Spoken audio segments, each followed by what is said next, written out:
Everyone, welcome to my channel study studio. हाँ जी, कैसे हैं बेटा आप सभी? आशा सभी बहुत ही अच्छे होंगे। और आज हम करवाएंगे क्लास 10th का चैप्टर नंबर 3 हिंदी, साना साना हाथ जोड़ी।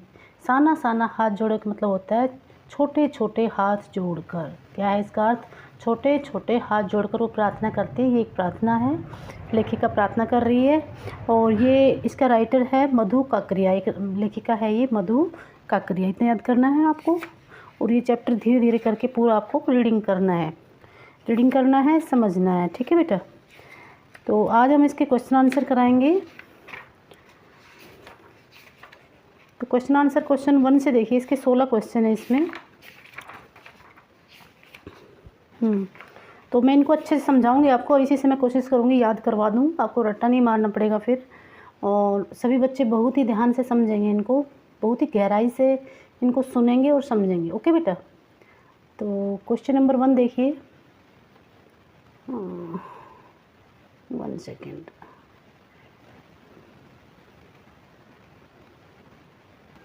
देखिए, झिलमिलाते सितारों की रोशनी में नहाया गंतोक लेखिका को किस तरह सम्मोहित कर रहा था। देखिए, चैप्टर में ये आया है गंतोक नामक स्थान पर वो गई थी। जब वो पहाड़ों पे ऊपर चढ़ती है, धीरे धीरे वो पहाड़ पे बहुत ऊपर चढ़ जाती है। और ऊपर चढ़ने के बाद जब वो नीचे देखती है तो नीचे क्या है, बहुत ही सुंदर तारे नीचे दिखाई देते हैं। और वो बहुत ऊंचाई पर है, तो उसको बहुत ही सुंदर लगते हैं। उसको वो बहुत ही सुंदर नज़ारा था। तारे नीचे चमचमा रहे थे और घर छोटे छोटे दिखाई दे रहे थे। उसका वर्णन आपको दिखाना है कि लेखिका को वो किस तरह सम्मोहित कर रहा था। तो झिलमिलाते तारों की रोशनी में नहाया गंतोक, जो गंतोक था वो तारे, ऐसे लग रहा था तारे झिलमिला रहे हैं और सुंदरता की साक्षात मूर्ति लग रहा था। वो बहुत ही सुंदर लग रहा था। तो इसमें क्या क्या बताना है? झिलमिलाते तारों की रोशनी में नहाया गंतोक सुंदरता की साक्षात मूर्ति लग रहा था। उस जादुई सौंदर्य के कारण लेखिका के लिए सब कुछ ठहरा हुआ सा अर्थहीन था।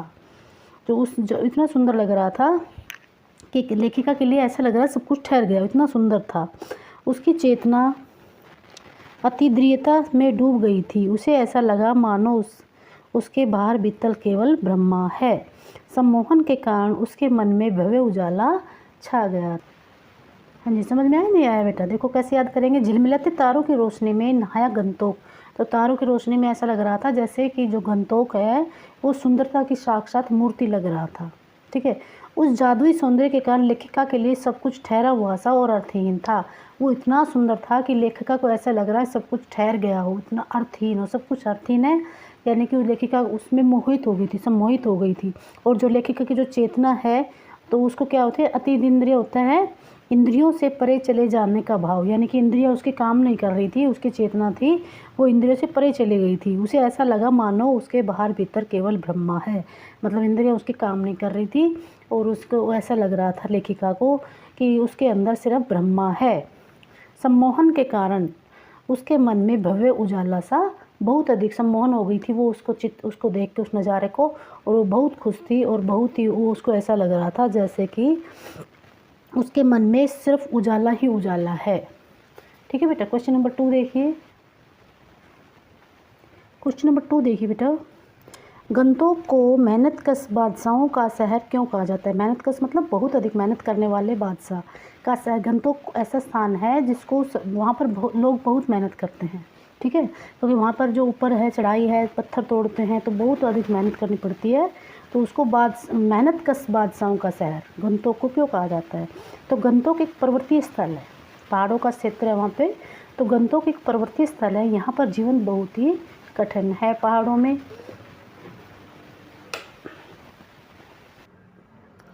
जीवन कैसा है? पहाड़ों में जीवन बहुत कठिन होता रहना। अपने जीवन की आवश्यकताओं को पूरा करने के लिए यहाँ के लोग मेहनत से घबराते नहीं है। यहाँ के लोग हैं जो मेहनत करने से बिल्कुल नहीं घबराते हैं। अपने जीवन की आवश्यकताओं को पूरा करने के लिए बहुत मेहनत करते हैं, पत्थर तोड़ते हैं। ये लोग मन की मर्जी के मालिक भी होते हैं। जो गंतोक के लोग होते हैं वो बहुत मेहनती होते हैं, इसलिए उनको मेहनतकश बादशाहों का शहर कहा जाता है। यहाँ कठिनाइयों के बावजूद भी लोग, बहुत अधिक कठिनाइयाँ होने के बावजूद भी यहाँ के लोग बहुत ही मस्त रहते हैं। इसलिए गंतोक को मेहनतकश बादशाहों का शहर कहा जाता है। आ गया समझ में?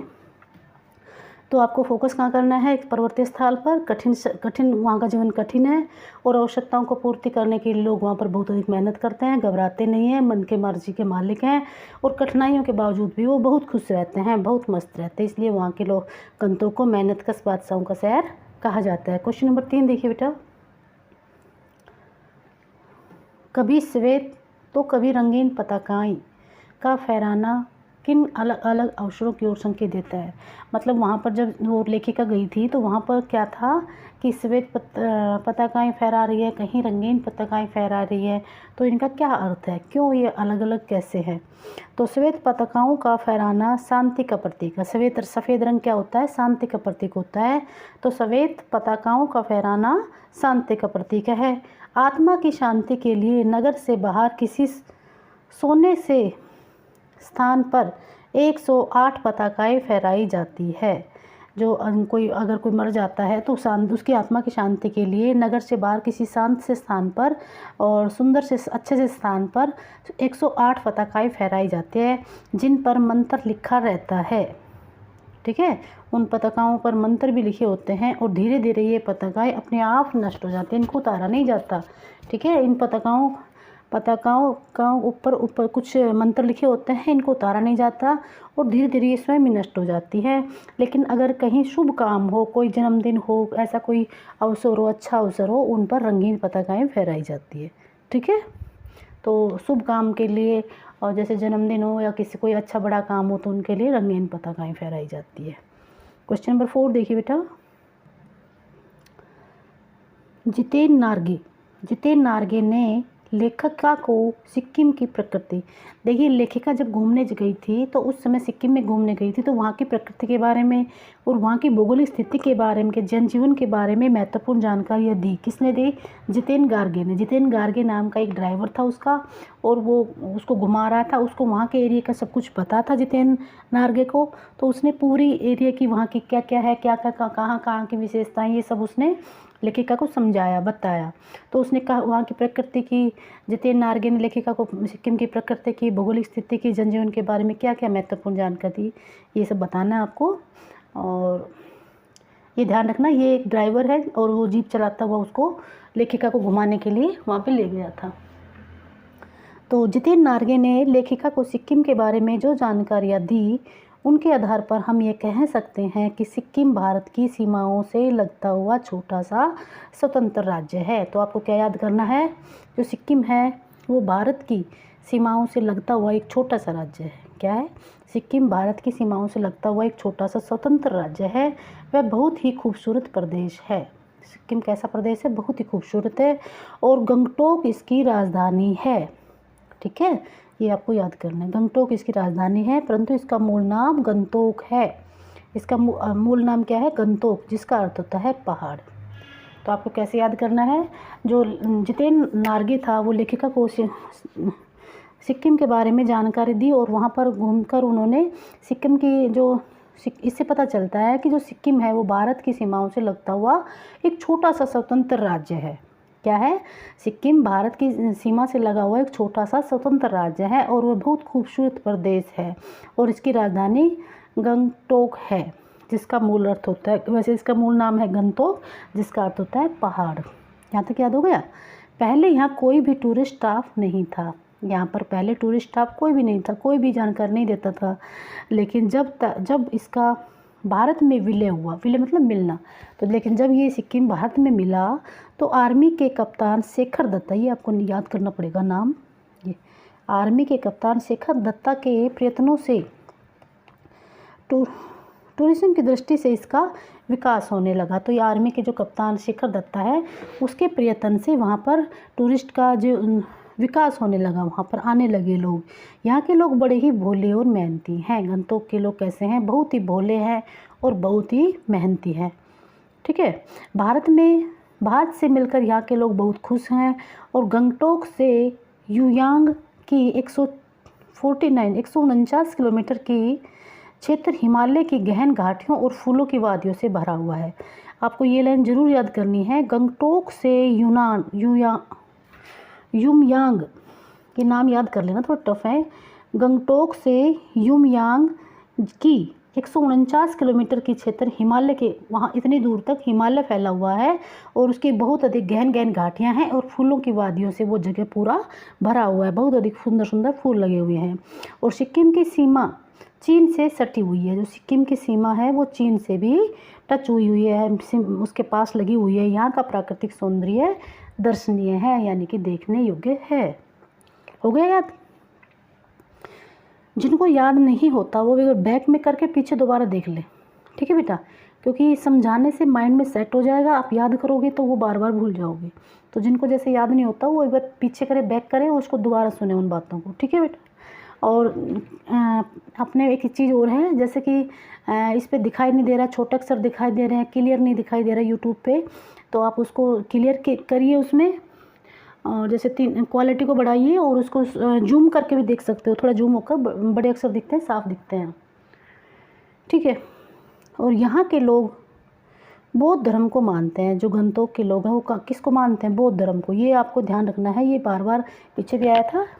तो यहाँ के लोग किसको मानते हैं? बौद्ध धर्म को ज़्यादा मानते हैं। और जब कोई बुद्धिस्ट की मृत्यु हो जाती है, यदि बौद्ध धर्म के व्यक्ति की किसी की मृत्यु हो जाती है, तो उसके आत्मा की शांति के लिए 108 श्वेत पताकाएँ फहराई जाती है। ऊपर आया था ना क्वेश्चन में, किसी की मृत्यु होने के बाद शांति के लिए 108 श्वेत पताकाएँ फहराई जाती है। लेकिन अगर कोई शुभ कार्य हो, कोई जन्मदिन हो, कोई अच्छा बड़ा काम हो, तो उस अवसर पर रंगीन पताकाएँ फहराई जाती है। और जो श्वेत पताकाएँ फहराई जाती है उनको हटाया नहीं जाता, वे धीरे धीरे करके अपने आप ख़त्म हो जाती हैं, उनको वहीं पे छोड़ दिया जाता है, उनको अभी हटाया नहीं जाता। यहाँ के लोग बड़े मेहनती होते हैं, कठिन परिस्थितियों में भी लगातार काम करते रहते हैं और हमेशा मस्त रहते हैं, खुश रहते हैं, और अपने जीवन की आवश्यकताओं को पूरी करने के लिए वो बहुत अधिक मेहनत करते हैं। यहाँ की स्त्रियाँ बच्चों को साथ लेकर सड़क बनाने का काम भी करती है। वो यानी कि इसमें चैप्टर में दिखाया गया है कि स्त्रियाँ वहाँ पे पत्थरों को तोड़ती है, सड़क बनाती हैं, बच्चों को साथ भी रखती हैं, तो बहुत मेहनती, उनके हाथों में छाले भी हो जाते हैं और चाय की पत्तियों को भी तोड़ती हैं। स्त्रियाँ चटक रंग के कपड़े पहनना पसंद करती हैं। उनके परंपरागत परिधान को काबू कहते हैं, ठीक है। तो ये क्वेश्चन हो गया फिनिश। ये बड़ा क्वेश्चन है, थोड़ा सा आपको समझना है, और जिनको एक बार में समझ में नहीं आता वो बैक करके पीछे ज़रूर सुने, समझ में आ जाएगा। रट्टा नहीं मारना है, बिल्कुल भी रट्टा नहीं मारना बेटा, ठीक है। क्वेश्चन नंबर 5 देखिए, इसलिए मैं बड़े धीरे धीरे करवा रही हूँ। लॉन्ग स्टॉक में घूमते हुए चक्कर को देखकर लेखिका को पूरे भारत की आत्मा एक सी दिखाई क्यों दी? देखो, जब वो लेखिका घूम रही है, आगे जा रही है, तो पहले तो उसको श्वेत पताकाएँ दिखाई दी थी, फिर उसको रंगीन पताकाएँ दिखाई दी थी, उसके बाद उसको एक लॉन्ग स्टॉक में घूमता हुआ चक्कर दिखाई दिया था। एक बहुत ऊँचा वो है, बहुत ऊंचाई पर एक चक्कर सा घूमता हुआ दिखाई दिया। तो लेखिका ने पूछा कि ये क्या है? किससे पूछा? जितेन से। जितेन नार्गे जो उसका ड्राइवर था उससे पूछा, तो उसने कहा कि ये जो है, इसमें यहाँ पर आकर जो भी कोई इच्छा मांगता है उसकी इच्छा पूरी होती है, और इसके पास आने से इसके सबके उसके पाप धुल जाते हैं। जैसे हमारे इधर गंगा में स्नान करने से पाप धुल जाते हैं, इसी तरह यहाँ पर आने वाले सभी व्यक्ति के सारे पाप इसको घुमाने से सारे पाप धुल जाते हैं। तो उसने ऐसा बताया, तो आपको बताना है। तो लेखिका को क्या लगा? लॉन्ग स्टॉक में घूमते हुए चक्कर को देखकर लेखिका को पूरे भारत की आत्मा एक सी, जब उसने बताया ना इस चक्कर से पाप धुल जाते हैं, तो लेखिका को ऐसा लगा कि लेखिका को पूरे भारत की आत्मा एक जैसी क्यों दिखाई दी, ये बताना है इस क्वेश्चन में। तो लॉन्ग स्टॉक में घूमते हुए चक्कर को देखकर लेखिका ने जितेन से उसके बारे में पूछा। तो लेखिका ने पूछा जितेन से, जो उसका ड्राइवर था। उसने उत्तर दिया कि इसे घुमाने से सारे पाप धुल जाते हैं। ये सुनकर लेखिका को ध्यान आया कि पूरे भारत की आत्मा एक ही है, ठीक है। पूरे भारत की आत्मा एक ही है। मैदानी क्षेत्रों में गंगा स्नान करके पाप धुल जाते हैं और यहाँ पर चक्कर को घुमाने से पाप धुल जाते हैं। भले ही आज वैज्ञानिक प्रगति हो चुकी है, लेकिन पूरे भारत में लोगों की आस्थाएं, विश्वास, अंधविश्वास तथा पाप पुण्य की अवधारणा एक जैसी है, ठीक है। यहाँ पर चाहे, इसमें ये लेखिका बोल रही है, चाहे वैज्ञानिक कितनी भी प्रगति हो गई हो, वैज्ञानिक प्रगति बहुत अधिक हो गई है, हर जगह वैज्ञानिक प्रगति हो रही है, लेकिन फिर भी पूरे भारत में लोगों की जो आस्थाएं हैं, जो विश्वास है, जो अंधविश्वास है, जो पाप पुण्य है, वो अवधारणाएं हर जगह पर एक जैसी ही है। तो कोई कुछ कैसे सोचता है, लेकिन सबकी एक जैसी ही है, ठीक है। क्वेश्चन नंबर 6 देखिए बेटा। क्वेश्चन नंबर 6 में पूछा है बेटा, जितेन नार्गे की गाइड की भूमिका के बारे में विचार करते हुए। जो जितेन नार्गे था वो लेखिका का गाइड कर रहा था, और वो ड्राइवर भी था और गाइड भी कर रहा था। वहाँ की जो परिस्थितियाँ थी, ऐतिहासिक, भौगोलिक, सभी, वैसे तो नेपाली था, लेकिन वहाँ की सभी, सिक्किम की जो सभी परिस्थितियाँ थी, आर्थिक, भौतिक और भौगोलिक, सामाजिक, सभी के बारे में वो समुचित ज्ञान रखता था। तो इसमें ये पूछा है कि जितेन नार्गे की गाइड की भूमिका के बारे में विचार करते हुए लिखिए कि एक कुशल गाइड में क्या गुण होते हैं। उसको ध्यान में रखते हुए बताना है कि एक कुशल गाइड में क्या क्या गुण होने चाहिए, क्या जितेन नार्गे में वो गुण थे और क्या ये ठीक ठाक, तो ये सब बताना आपको। तो जितेन नार्गे कुशल गाइड होने के साथ साथ सफल ड्राइवर भी था। एक गाइड करने वाला भी था और एक वो ड्राइवर भी, दोनों काम एक साथ कर रहा था।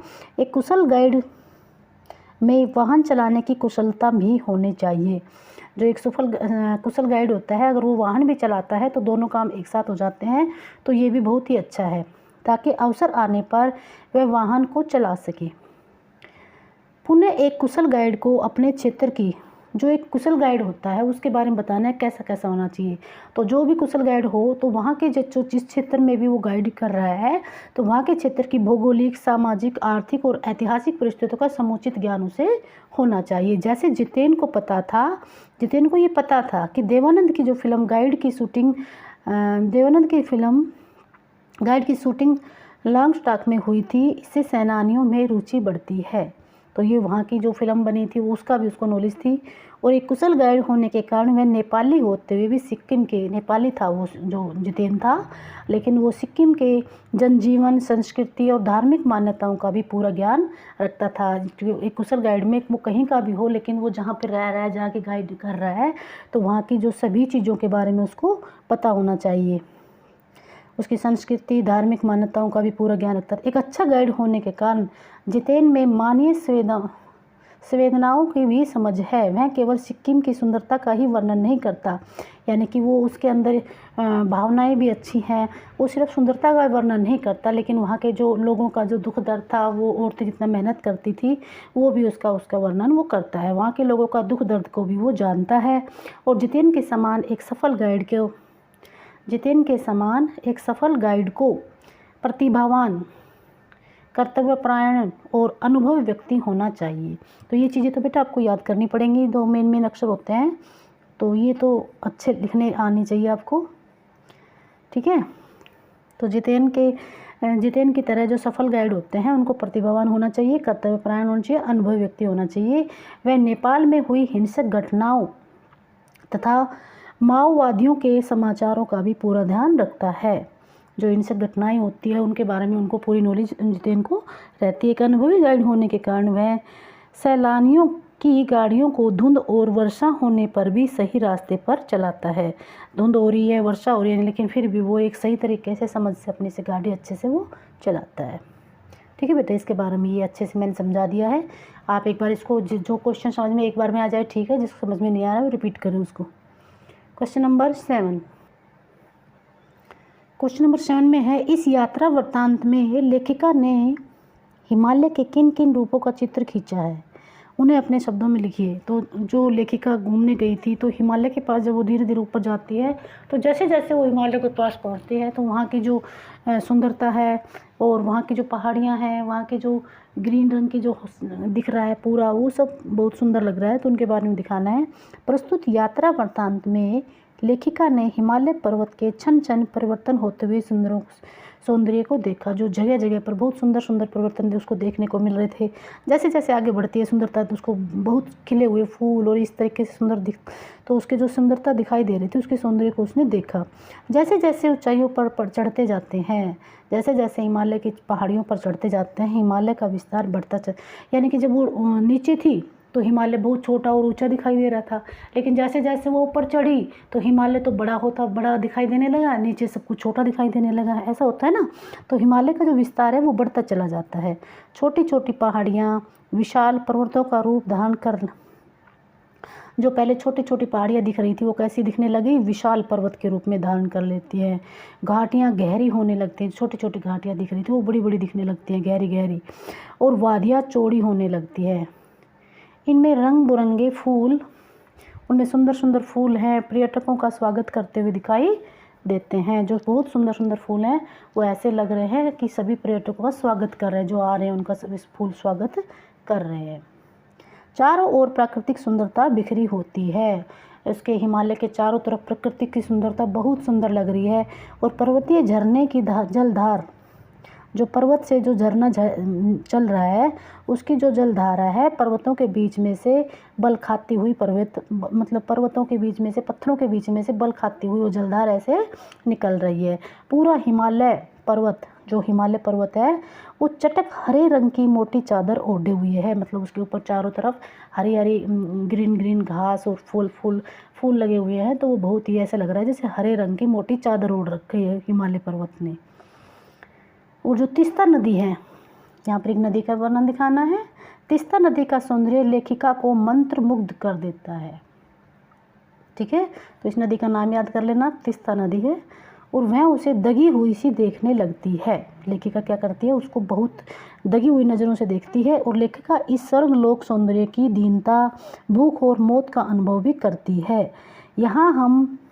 लेकिन यहाँ पर काम करने वाली स्त्रियों की खिलखिलाहट को देखकर मंत्रमुग्ध हो जाती हैं कि यहाँ की औरतें कितनी मेहनत करती हैं, फिर भी वो कितना खुश हैं, और उनके खिलखिलाहट को देखकर लेखिका मंत्रमुग्ध हो जाती है। ठीक है बेटा, समझ में आया नहीं आया? आ जाएगा, एक बार पीछे बैक करके देखना, अगर नहीं एक बार में याद नहीं होता 2 बार में देखना। ओके। क्वेश्चन नंबर 8 बेटा, प्रकृति के उस अनंत और विराट स्वरूप को देखकर, जो प्रकृति का हिमालय का इतना सुंदर रूप उसने भी लेखिका ने देखा, तो उसके विराट स्वरूप को लेखिका को ऐसी अनुभूति होती है, उसको कैसा लगा ये सब बताने हैं। जब उसने हिमालय की चोटी पर वो चढ़ी तो उसको इतनी सुंदरता को देखकर लेखिका को कैसा लगा ये सब बताना है। उसको कैसी अनुभूति, उसने क्या सोचा, कैसा उसको लगा, कैसा फील हुआ, क्या क्या उसने देखा, क्या क्या उसने सोचा। तो प्रकृति के उस अनंत विराट स्वरूप को देखकर लेखिका मंत्रमुग्ध हो गई। क्या हो गया, उस विराट स्वरूप को देखकर लेखिका मंत्रमुग्ध हो गई। और लेखिका सौंदर्य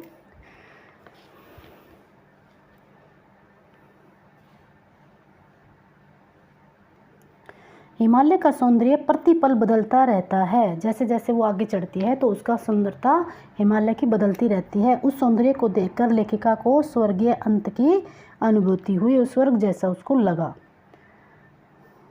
7 सिस्टर्स वाटरफॉल के पास बैठकर लेखिका स्वयं को अभिशप्त राजकुमारी समझने लगी। जो वह वाटरफॉल हो रहा था 7 सिस्टर्स में, वहाँ पर उसको लेखिका स्वयं को बैठकर अपने आप को राजकुमारी जैसा फील करने लगी कि मैं तो वहाँ की राजकुमारी हूँ। और हिमालय की गोद में बैठकर तीस्ता नदी ऊपर भी आया था ना क्वेश्चन में, तीस्ता नदी बहुत ही सुंदर लग रही थी। तो तीस्ता नदी और झरनों के जल ने उसके मन की सारी तामसिकता प्रवाहित हो गई। उसके अंदर जो सारी बुराइयां थी, जो उसके अंदर वो था, वो सारी खत्म हो गई है। उसका मन निर्मल हो गया। तीस्ता नदी, एक सेकंड सॉरी,